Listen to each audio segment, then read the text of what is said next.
Testando.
Anunciamos a presença do Ministro de Estado das Relações Exteriores da República Federativa do Brasil, embaixador Ernesto Araújo, acompanhado do Secretário de Estado dos Estados Unidos da América, Mike Pompeo. Mr. Mike Pompeo.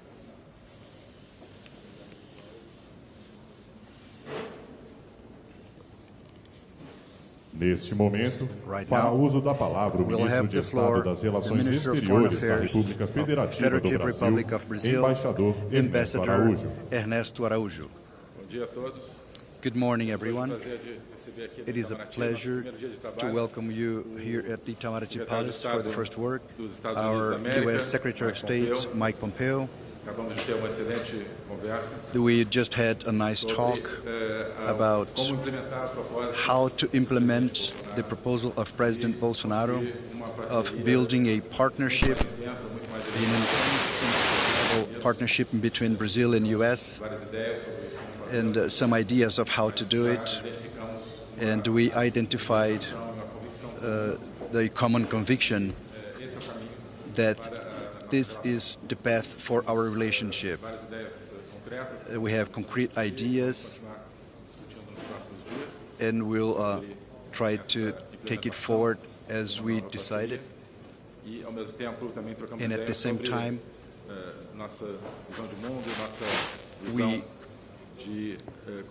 we went to see how to work together in behalf of the well-being of both countries, and that corresponds to our objectives. I'd like to say that we're just at the beginning of a new era that will be very productive in this relationship between Brazil and the U.S. and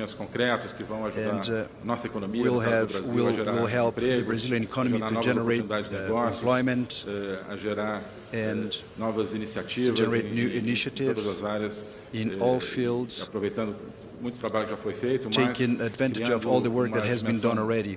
But we intend to intensify this relationship. Now I pass the floor to Secretary Mike Pompeo. Great, thank you. Good morning. It's great to be here. It was an incredible privilege yesterday to witness the tens of thousands of people lining the streets as I pulled up to the Congresso Nacional. It was heartfelt. It was authentic. The expectations of the Brazilian people are high, and deservedly so. I want to congratulate President Bolsonaro, Foreign Minister, yourself on your new roles. We're excited to work alongside of you. We know that you intend to make Brazil a safer, more prosperous nation, and please know you have the United States as your partner in doing so. We had the chance today to talk about the bilateral relationship between our two countries. We believe that the opportunity between President Trump, President Bolsonaro, and our two teams creates a truly transformative opportunity for our two nations, for our two people. And we, in the United States, are committed to working alongside of you to do that in lots of areas, certainly in economic areas, making sure that our two countries have great opportunities, but also deeper collaboration on the security front as well. The U.S.-Brazil Permanent Forum launched last year provides a great foundation to further enhance these opportunities. And we know, too, we will have the opportunity to work alongside of each other against authoritarian regimes around the world. Today heralds a new beginning in Brazil, it also marks 60 years to the day of repression and failed policies in Cuba. And we had a chance today also to talk about the threats that emanate from Venezuela and our deep desire to return democracy to the Venezuelan people as well. I'll close with this thought. If we do this well, we can make the lives of the people of Brasilia, the people of the United States, and citizens all around the world better by working together cooperative, and the Trump administration is determined to do that alongside you. Thank you for hosting me here these last 2 days. It's been a real privilege, and I'm thrilled at the new administration and all that we can do in the days and weeks ahead. Thank you, Mr. Foreign Minister. Neste momento, abriremos esta declaração à imprensa a pergunta dos jornalistas. Da imprensa brasileira, o jornalista Roberto Kovalik. Journalist Roberto Kovalik from Globo TV. Mr. Secretary, good morning. Morning. Ministro, bom dia. Mr. Secretary, my question is, what sort of role does President Trump expect Brazil to play in the coming years? And two fields that you already mentioned, but if you go deeper, I would appreciate. First of all, Venezuela and Cuba. Is a military operation on the table or something of that sort with the help of Brazil? And in terms of business, President Trump said a few months ago that Brazil is a hard place to make business, and sometimes that is a little bit unfair with American companies. Will it change? And Ministro, bom dia. Minister, good morning. For you, I'd like to ask, you also mentioned with regards to the cooperation with the U.S. in the electoral campaign, President Bolsonaro and you in your articles, in your blog, several times spoke about a more pragmatic positioning and not as much ideological. However, this alignment with the U.S. seems to some analysts a bit excessive. After all, what are the priorities of Itamaraty with regards to alignment? In your words right now, you just mentioned that this represents a gain for Brazil, but many analysts believe that the options that are being chosen are very little ideological and they represent commercial risks for Brazil. After all, what are the priorities for the next coming years? Thank you very much. So if I may? Yeah. So let me try and elaborate just a bit in response to your question. So with respect to security issues, it is almost always the case that nations work together best when they come from a set of shared values. And that's what we find today. We think the people of America and the people of Brazil have a set of shared values in democracy and liberty and freedom. I watched the peaceful transition of power take place yesterday. This does not happen all around the world. And in many countries. You identified Cuba, we've spoken about Venezuela, Nicaragua. These are places that the people of those countries don't have that opportunity to express their views, to speak their mind, to get government that is responsive to them. These are the kind of things that we intend to work on together. And so you were talking about modalities, of whether there's an operation. What there is a common understanding of this commitment to working closely with partners that share the American set of values. And then for economics, sometimes it is hard for American companies to do business in Brazil. Sometimes it's hard for Brazilian companies to do business in America as well. President Trump's aim is very clear. We want a set of relationships, economic relationships. Call them whatever one may. People use the ideas of FTAs and like, but what's important is that the relationships, the economic relationships, give the companies and citizens of our two countries real opportunity that is fair, that is reciprocal, that is conducted transparently.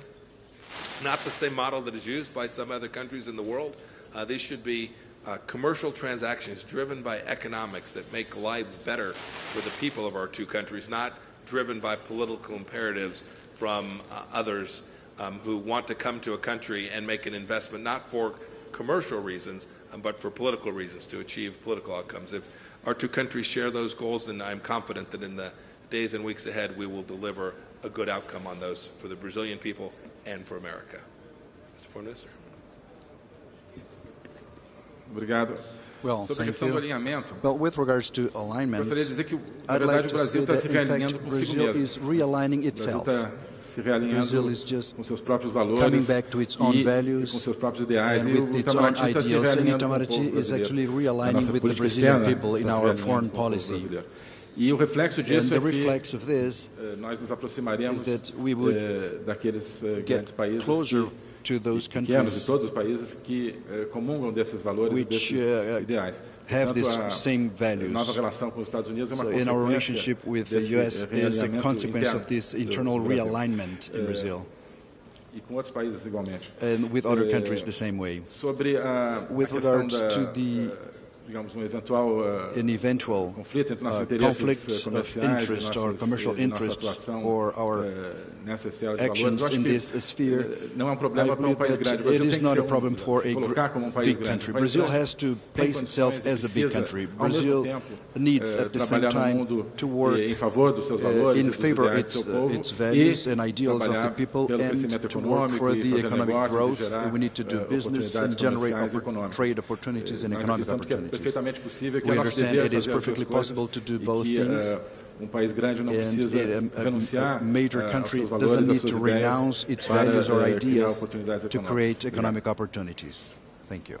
Da imprensa norte-americana, From a the jornalista Mary U.S. Millington. press, journalist Mary Millington. Bom dia.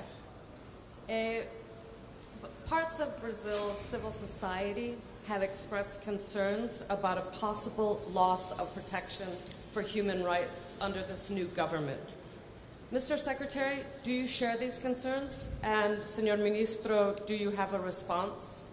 And if I may, Mr. Secretary, on the detained American in Moscow, do you believe this is retaliation for the Maria Butina case? And what do you intend to do about it?